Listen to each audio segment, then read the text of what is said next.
Stuka Joe here. Today we will be taking a look at this game, Port Arthur, a game designed by Yasushi Nakaguro with graphic art by Maud Chalmel. This game was published in 2023 in French and English by Nuts Publishing, and we will be showing today the Spanish version of the game published by Draco Ideas, but you will see that much of the game's components are language neutral. This is a low to medium complexity two-player game about the Russo-Japanese War of 1904 to 1905. And the game plays in about 1 hour and focuses on the naval aspects of the conflict, while the land campaign is abstracted by play on the Manchuria track. We will be going through the game's components, victory conditions, and each of the phases of the game's sequence of play so that you will have an idea of the flow of the game and its mechanics. The game includes one mounted map board, and it measures 16.5 by 11.5 inches. 2 sheets of die-cut counters, which include the ships and the markers needed for play, including the game turn track. 6 wooden meeples that represent the Japanese army, 6 six-sided dice, 1 16-page rulebook, and 1 back-printed player aid. Let's take a look at the counters. 50 of the counters are ships. You have the Russians in blue and the Japanese in red. Let's take a look at the information on the counters. Ship counters have 2 sides, their front or intact side, which is the one that you see here. And it shows on the bottom left corner the speed of the ship, in this case 5. And on the bottom right-hand corner, the number of firepower factors that the ship contributes to its squadron. This one contributes 6. Now, if this ship receives a hit, we flip it to its damaged side.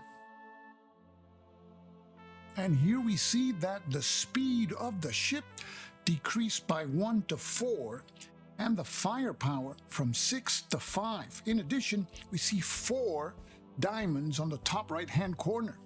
This represents the number of hits needed to sink this damaged ship. The Japanese have 20 ships varying speeds from 3 to 6, most of them with a speed of 5, and they don't receive any additional ships during the rest of the game.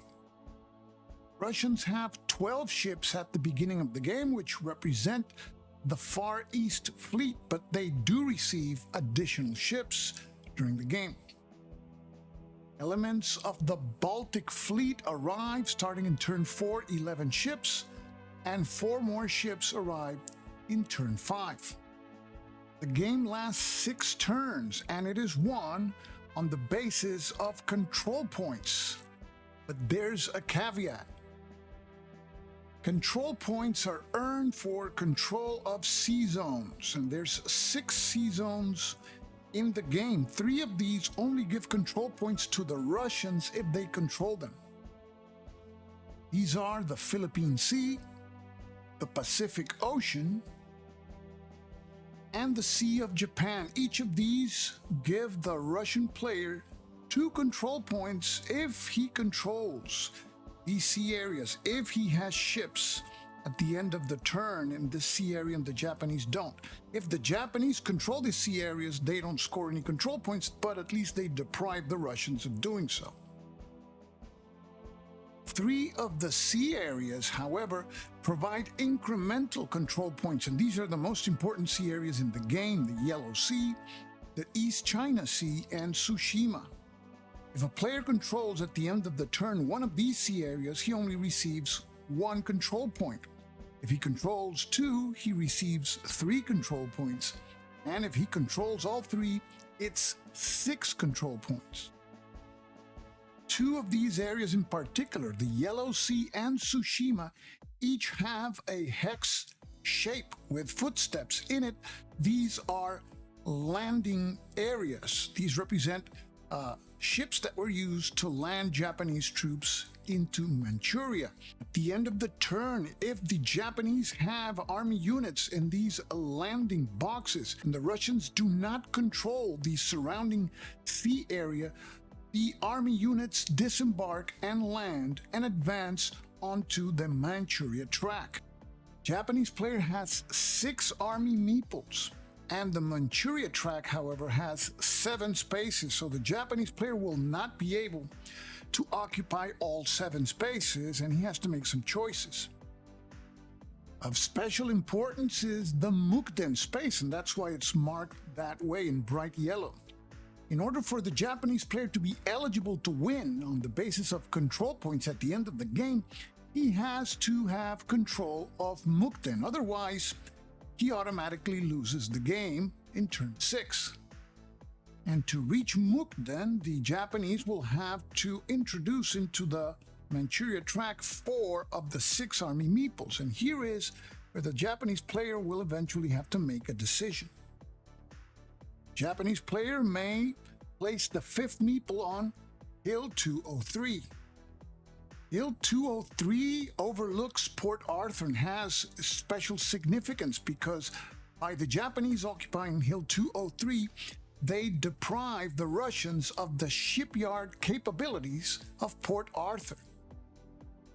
In this game, ships that do not sail during a turn but are relocated to their shipyard space, they get repaired at the end of the turn, and we do that by flipping the ship to its intact side, and the ship is eligible to sail during the next turn.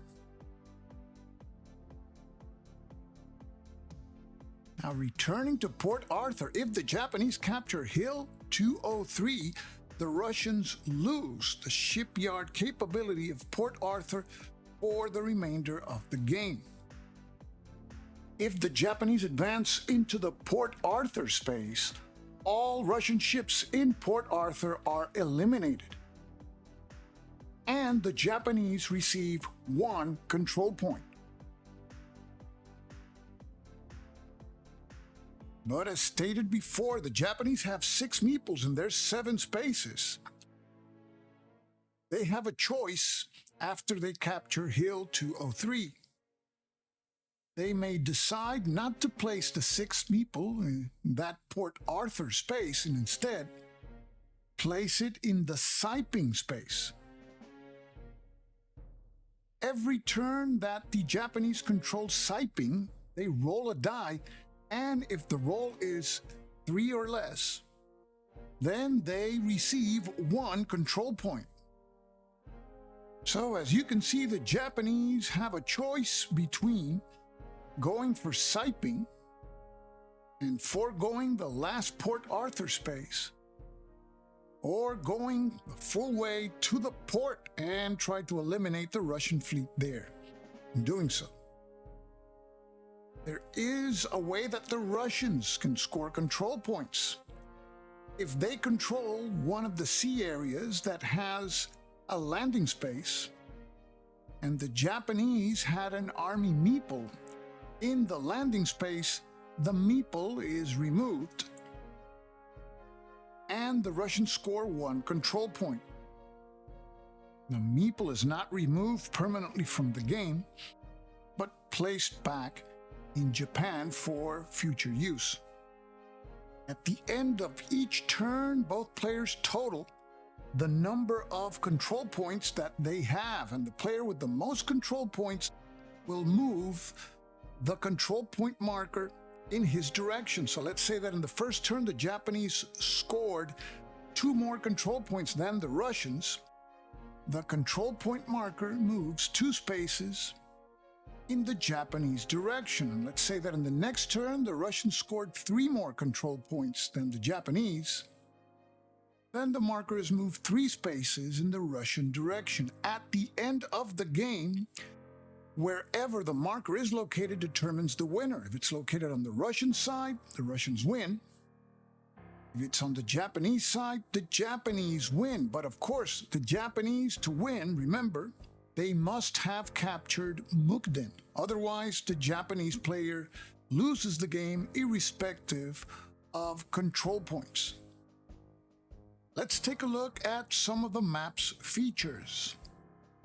Ships sail from ports. The Japanese all sail from the port of Japan, and you see the symbol there on the island of Japan. However, on the southern edge of the map, we see also an anchor symbol and a shipyard symbol, and I've seen players mostly play the game with ships on the island signifying that they're in port, and ships that are placed here off the edge as being in the shipyard under repair, and that's what we will do in this game. And at the end of each turn, all Japanese ships in sea areas return to the port of Japan. The Russians have 2 Russian ports on the map. The port of Vladivostok, where the Russians start with 3 ships. Notice that Vladivostok has an orange color coding. Russian ships that end their turn in Tsushima, the Sea of Japan, or the Pacific Ocean return to Vladivostok, as signified by the orange circles in each one of these sea zones. And the Russians have Port Arthur, and Port Arthur's color is gray, as denoted by the background in the anchor symbol. Russian ships that end their turn in the Yellow Sea or China Sea can return to Port Arthur. You see the symbology there, but you also see yellow ovals. There is also a yellow oval symbol in the Philippine Sea. Russian ships in any one of these sea areas can return to Diego Suarez. Diego Suarez represents not only that port in Madagascar, but also ports in Shanghai and in the Philippines that the Russians use from time to time. But Diego Suarez does not have any shipyard facilities. There's a penalty for Russian ships that return to Diego Suarez. Any intact Russian ships that return to Diego Suarez are flipped to their damaged sites. And this represents the lack of proper maintenance facilities at these ports. So that's something to think about if you're the Russian player. During turns 4 and 5, Russian ships enter the game as reinforcements, and they're taken from the turn record track and placed in Diego Suarez. From there, during their turn, they enter the map through the East China Sea as indicated by that arrow that you see in the bottom of the sea zone. Let's go through the game's sequence of play so that you have an idea of the flow of the game. The first phase of the game only occurs on turns 4 and 5. It's the arrival of the Baltic Fleet phase. On turn 4, 11 ships that are coming from the Baltic arrive into the game, and those ships are placed in the port of Diego Suarez. During the return to port phase, intact ships that return to Diego Suarez or that remain there for the turn are flipped to their damaged sites.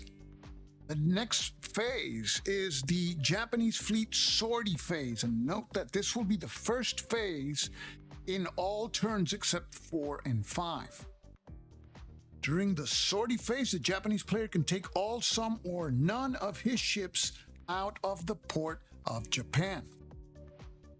Undamaged ships can be placed up to 2 sea zones away from the port of Japan, while damaged ships have to be placed 1 sea zone away if they are going to sortie at all. Let's take a look at a sample sortie. Here we see the positions of all Japanese ships after the sortie phase of turn 1. Only 1 ship, which is the fast Takasago with a speed of 6, has been placed in the Pacific Ocean, while the slowest of the Japanese ships, the Chinyen, has been placed in the Philippine Sea. And the Japanese placed 5 ships with a speed of 5 in Tsushima, 4 ships with a speed of 4 in the East China Sea, and 8 ships with a speed of 5 in the Yellow Sea. And each one of these groups of ships that is in a sea zone comprises a squadron, and we've placed the slowest ship on top so that you can be able to determine which is the speed of the squadron, which is that of the slowest ship. Also, during the Japanese sortie phase, the Japanese player decides if he will place any of his army meeples in any of the landing spaces in the Yellow Sea and Tsushima. And in this example, the Japanese player decides to do so. These meeples advance during the scoring phase onto the Manchuria track only if the Russians do not control the sea zone that touches upon the landing space. And also during this phase, if the Japanese player had any damaged ships, this would be the time where the damaged ships would be placed in the shipyard, and it would stay there for the remainder of the turn, after which the ship would become undamaged. However, the Japanese do not have any damaged ships at the beginning of the game. Now we go to the Russian fleet sortie phase. The Russians start with a numerical disadvantage. Between Vladivostok and Port Arthur, they have 12 ships to the Japanese 20.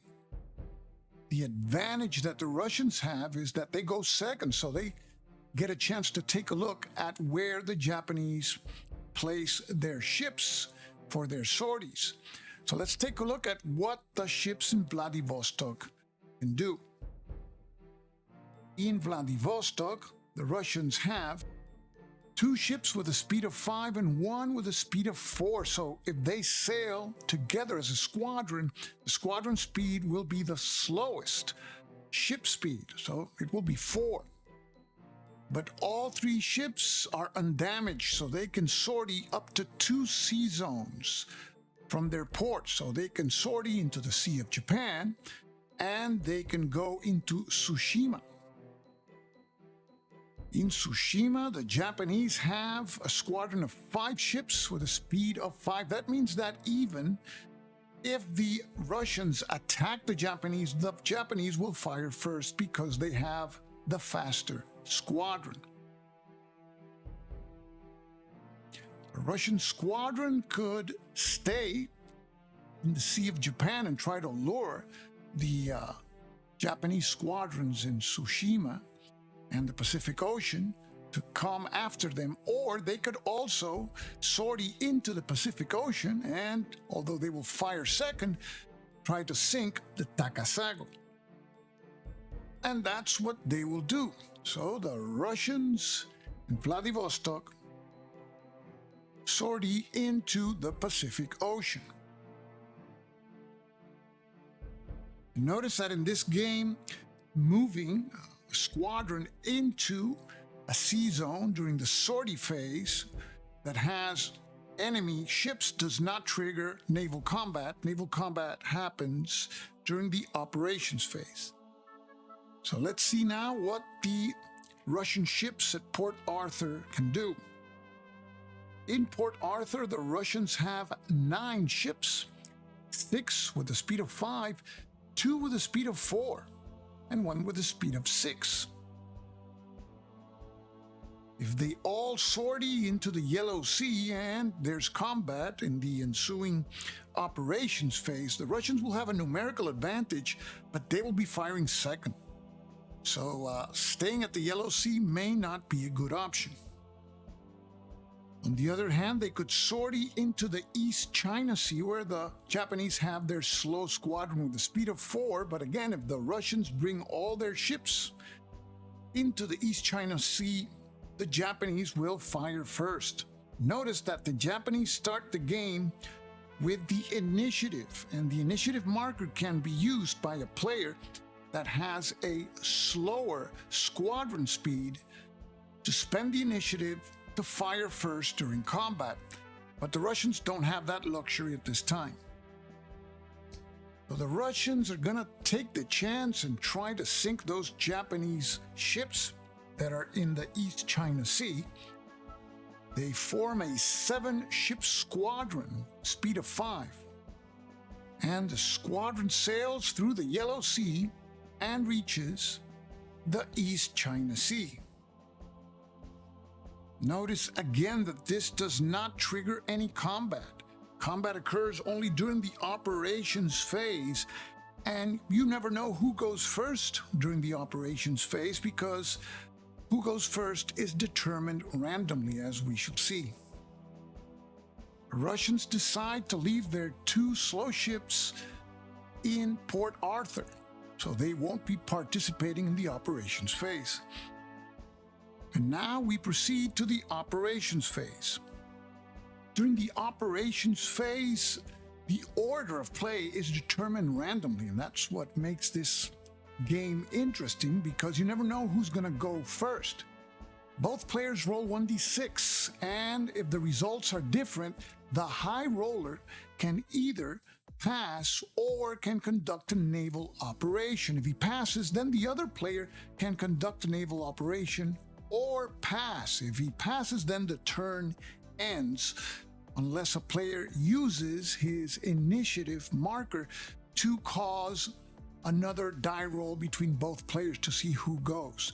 Now, we've covered when both players roll different results, but if players roll identical results, then the operational phase ends unless the player with the initiative uses the initiative to cause a reroll and continue with the operations phase. If the high roller decides to conduct a naval operation, he does so. And naval operations in this game are movement or a battle in a sea zone where both players have ships. After the operation has concluded, both players again each roll 1d6. So it is possible, and it will happen, that a player can go on consecutive turns, but there's no assurance of who goes next. So let's play it out so you can see how this mechanic works. We will be rolling 1 red die for the Japanese and a blue die for the Russians. The roll is a Russian 2, a Japanese 1. So the Russians go first. The Russians can either attempt a move, and that can be from a sea zone to a port or from a sea zone to another sea zone. And moving in this game is not automatic. The Russians would have to pass a speed roll. They would have to roll 1d6 and roll equal or lower than the squadron speed. But it seems that the Russians have the Japanese here in a good position. There's less Japanese ships here, 4, and they're slower. So the Russians will be conducting a naval battle in the East China Sea. We've placed the ships on this naval display. The game doesn't include this. This is a play rate that I made, and it will be available at Board Game Geek if you're interested. And remember, the first squadron has an advantage. It will fire first, and then after removing losses, the second squadron will fire. The first squadron is the one that has the highest squadron speed. Here we see the Russian ships. The slowest of the Russian ships are the ones with speeds of 5s, which are all except 1. So the Russians have a squadron speed of 5. The Japanese have a squadron speed of 4, so the Russians will fire first unless the Japanese decide to play their initiative marker. One of the uses of the initiative marker is to fire first irrespective of squadron speed, and that's what the Japanese will do. So we flip the initiative marker and give it to the Russians, but the Japanese will fire first. And we total the number of firepower factors of the Japanese ships. So it's 5, 2, 1, and 1, a total of 9. So the Japanese squadron strength is 9. And here comes the tricky part of combat in this game, which I find interesting. In this game, a player can decide during combat to roll anything between 1 or 6 dice, and the player is aiming at obtaining a total result for all dice rolled which is equal or less than its squadron firepower, because if it does so, then each die becomes a hit. And in addition, any doubles or triples or quadruples become critical hits, and we will see how those work. Now, in this case, the Japanese have a total of 9 firepower factors. So if they roll, for example, 6 dice, they're going to easily go over 9, even 5 dice, even 4. 3 is a risk, and they will take that risk because they want to cause at least 3 hits, but they can easily go over 9 with 3 dice. So the Japanese decide to roll 3 dice. Here we go. They're aiming for less than 9, and it's 16, so they woefully went over their squadron firepower of 9. So now the way we calculate hits is different. We take the highest die roll in descending order and we add them up until we reach a point that the total is equal or more than the squadron firepower, and then no hits are added. For example, we have here the 6, which is the highest die roll. 6 is not over the squadron firepower of 9, so that's 1 hit. But when we add one of the 5s, we go to 11, which is higher than the squadron firepower. And if it would be equal, it doesn't count either. So it's just 1 hit on squadron, and that is not a critical hit. So what it means is that the Russian player will select the ship that will take the hit. If it were a critical hit, then the firing player, the Japanese player, would determine which Russian ship takes the hit. So now the Russian player decides which of his ships will take the hit, and it will be the Diana. So the Diana is flipped to its damaged side, and you see that it shows a diamond. If the Diana takes 1 more hit, it will be sunk. But now the Russians total up the number of firepower factors that the squadron has. And the total is 21 firepower factors. So now the Russians have to select the number of dice, and they're aiming to roll 21 or less. And they're going to go conservatively. They're going to roll 4 dice and try to not exceed the squadron firepower of 21. And the roll is 10 plus 8, 18. So it is less than the squadron firepower. If it would have been a 21, it's also as good. So now the number of hits on target is the number of dice rolled. That's 4 hits, but in addition, there's a double 6. So in cases of doubles, we add 1 critical hit. If it would have been a triple result, a triple 6, then it would have been 2 critical hits.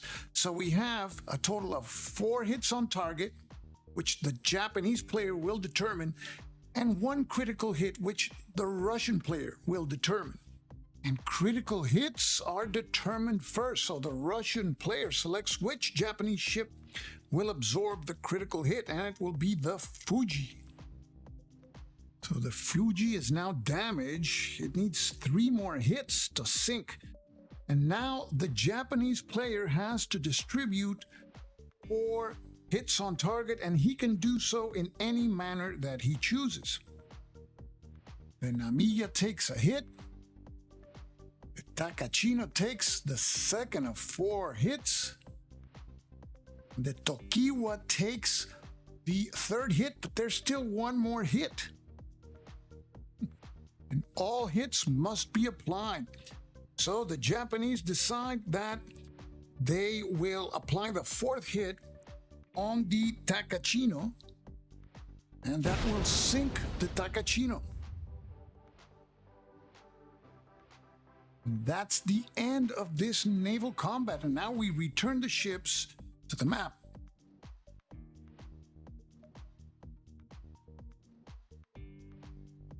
That concludes that naval operation.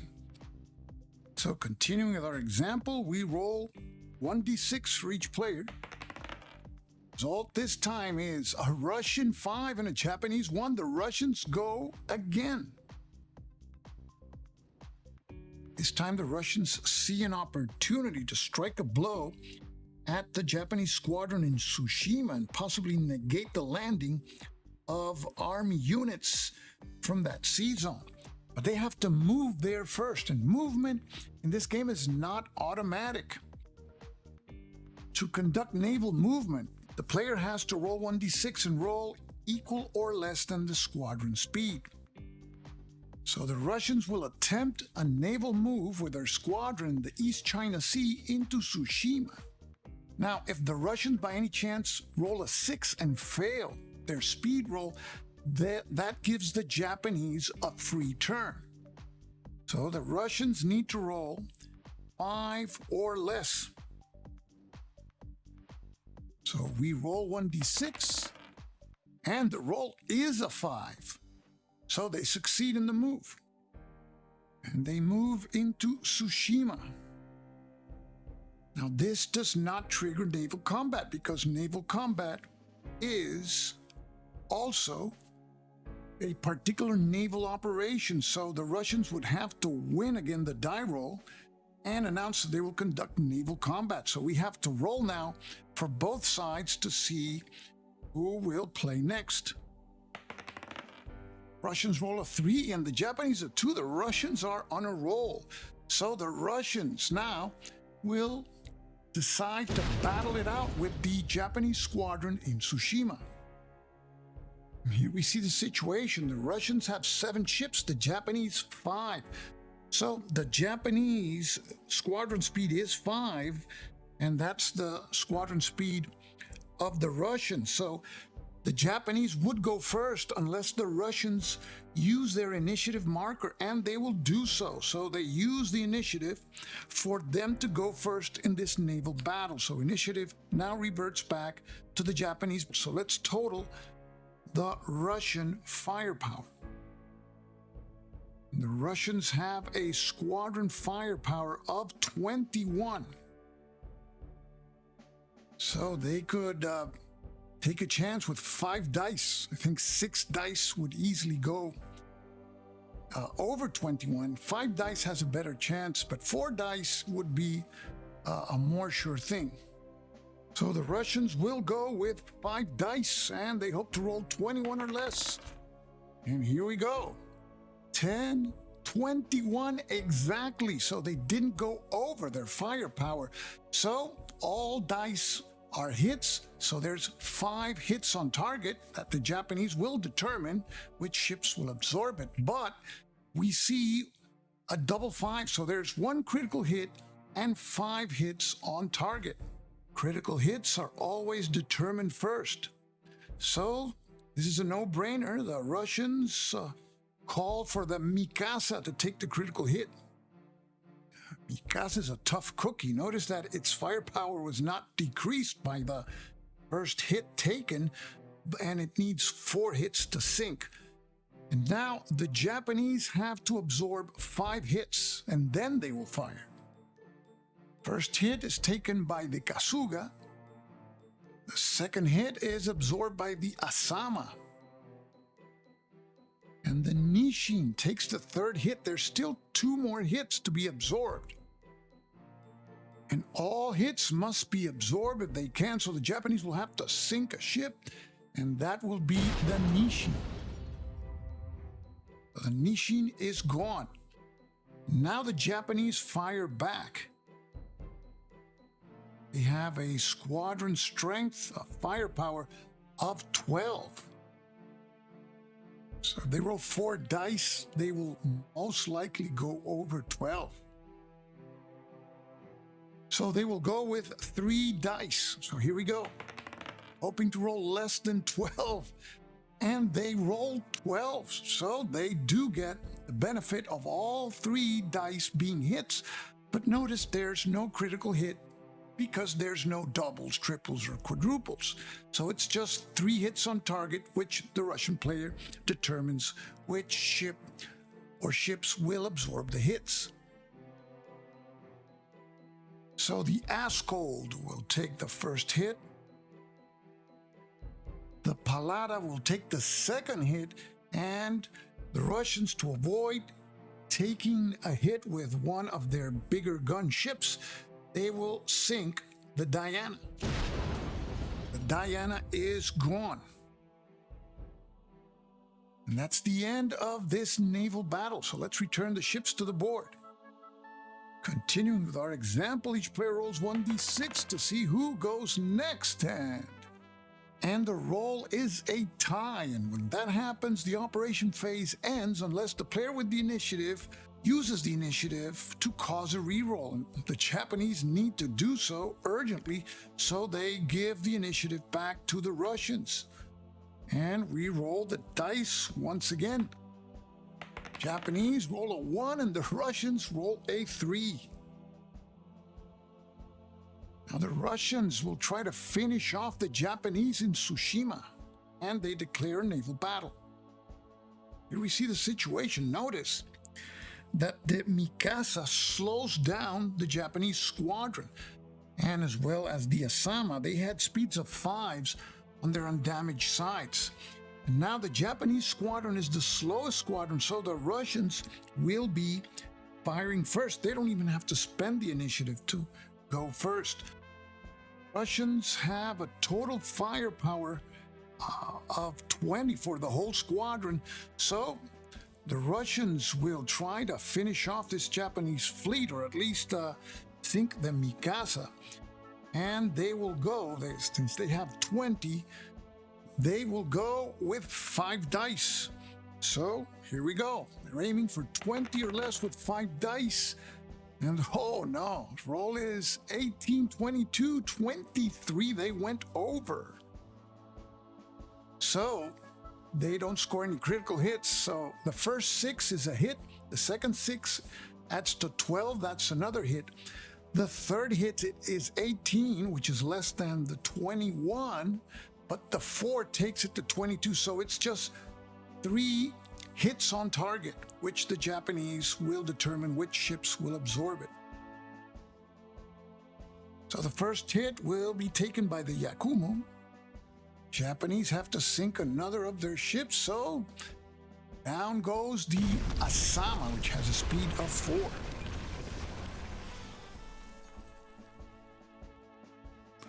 Now it's time for the Japanese to fire. Their firepower as a squadron is 10. They're going to take a chance. They're going to roll 3 dice, knowing well that they might as well go over 10 with 3 dice, but they want to cause some damage on the Russian fleet. So here we go. 3 dice, and they rolled 11, so they score no critical hits. A 6 scores 1 hit, but the 4 takes them to 10, which is equal to their firepower. And because they rolled higher than their firepower, it has to be less than their firepower, so it's only 1 hit on target. The Russians don't want to sink one of their ships with firepower of 1. So with regret, they will be flipping the Pobeda. That concludes that naval battle. The Russians did some damage on the Japanese squadron, but did not destroy it. That ends this naval operation. Now, both sides roll 1d6, see who goes next. Finally, the Japanese have their turn. Japanese don't want to chance another round with the Russian squadron in Tsushima, so they will attempt a move to port. And notice that their slowest ship is the Mikasa, so they have to roll 4 or less to succeed. So the Japanese roll 1d6, and the result is a 5. They fail, and that gives the Russians now a turn. And the Russians will declare a naval battle in Tsushima, trying to finish off the Japanese squadron there. So it's 6 Russian ships, 3 of them damaged, against the 3 damaged Japanese ships. But notice that the Russian squadron speed is 4, as well as the Japanese. So the Japanese would fire first, but the Russians now use their initiative, and they will be firing first. The Russians have 19 firepower factors. And they will be going with 5 dice. Try to inflict a knockout blow, and here they go. And the roll is 10, 15, 19 exactly. So that means 5 hits on target, and we have a triple 4, 2 critical hits. It's 2 critical hits plus 5 hits on target. With 2 critical hits and all Japanese ships being damaged, the Russians can sink 2 Japanese ships. The Mikasa is sunk, as well as the Kasuga. Now the Japanese player has to allocate the 5 hits on target, but 2 are just enough to sink the Yakumo. So all Japanese ships are sunk and the naval combat operation is over. Japanese will attempt a move with their squadron in the Yellow Sea, but notice that moves can only be conducted from one space or one area to another, so they won't make it to Tsushima, but they're hoping that in the next turn they will. So they have to still roll, make a speed roll, and they have to obtain 5 or less. So we roll 1d6, and they fail the roll, so that means the Russians get a free turn now. Well, the Russians have to decide, are they going to stay in Tsushima and hope that the turn ends, which is kind of unlikely because the Japanese have the initiative and they can have the dice re-rolled. So it's a pretty risky proposition. The Russians, having inflicted already heavy damage on the Japanese, decide that discretion is a better part of valor. They will attempt a move into the Sea of Japan with the aim of later moving into Vladivostok. And their squadron speed is that of their slowest ship, which is the Pobeda, with a speed of 4.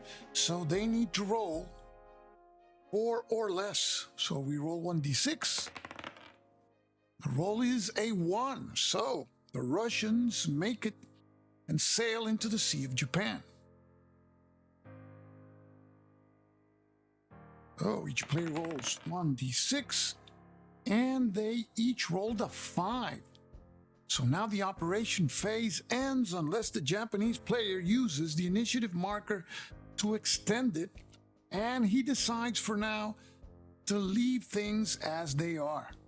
So now we move to the scoring phase, and we determine control points first based on control of sea zones. The Russians receive 2 control points because they control the Sea of Japan. There's no control points in the Pacific Ocean because there's ships of both sides there. In the Philippine Sea, there's a Japanese ships, and the Japanese don't score any control points in the Philippine Sea, so none are awarded for that sea zone. Now, with the remaining 3 sea zones, these are the ones where control points are awarded in incremental fashion. If a side controls 1, it's 1 control point. If a side controls 2, which is the case here, where the Japanese control the Yellow Sea and the East China Sea, they are awarded 3 control points. So the final tally of control points for turn 1 is 3 for the Japanese, 2 for the Russians. So the Japanese have a +1 differential, and we move the marker 1 space in the direction of the Japanese. Now the Japanese player could spend 1 control point in order to place the blockade marker in the Yellow Sea, and that would block movement from Port Arthur beyond the Yellow Sea. But there's only 2 slow Russian ships in Port Arthur, so the Japanese will not spend a control point to blockade Port Arthur. Finally, to end this scoring phase, we conduct disembarkation, the landing. And because the Russians were unable to control the Yellow Sea or Tsushima, both army units placed in the landing spaces in these sea zones now make their landing and advance into the Manchuria track. One unit goes to Yalu and the other one to Nanshan. And now we go to the last phase of the turn, return to port phase. And first is completion of repairs, but there were no ships under repairs at this time. If there would have been any now, we would flip those ships in their respective shipyard facilities to their full or intact side. So now we conduct return to port. All Japanese ships return to the port of Japan. The Russian squadron in the Sea of Japan returns to Vladivostok, as well as the Russian squadron in the Pacific Ocean.